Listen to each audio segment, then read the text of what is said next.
Hello. And this week's story comes in two parts. It starts off by a well, nothing particularly spectacular. Jesus asks a lady for some water because he's thirsty, but he doesn't have a bucket to get water from the well. And in the conversation that follows, he tells this lady about living water that he can provide, salvation, forgiveness, and coming to faith. Now, this lady is one of those ladies that Jews would have shook their heads at. She'd made a lot of mistakes in her life, done things that had made other people sad. But Jesus knew that she had a bright future, knew that once this lady knew about becoming a Christian and all the benefits of this faith, then he knew that she would change her life dramatically and for the better. He trusted that his words would make a real difference to her. And boy, did they. So the second part of the story, this lady goes back to her village and she is a changed woman. Now, people would have known that she was the woman who messed up.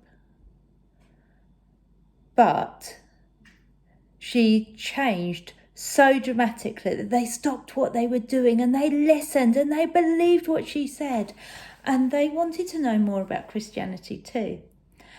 And then Jesus comes to the village and lots of people become Christians because she was brave enough to tell her story.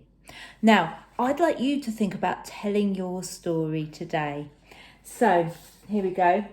If you've got your mission-shaped journal, it'd be really brilliant to do this, although you could also record it as an audio or video piece. Now, I've made my own newspaper headline. It says, "The Son," as in Jesus, because it's fun to do things like this sometimes. But it's a bit of my story. So here we go.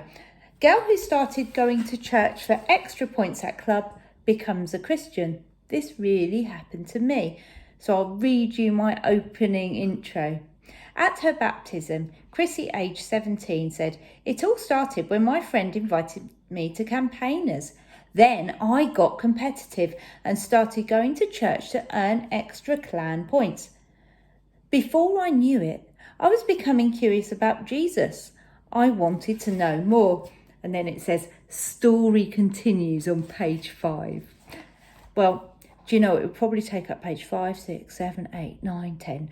I've got quite a story and lots of people are involved in my continuing relationship with Jesus and my faith.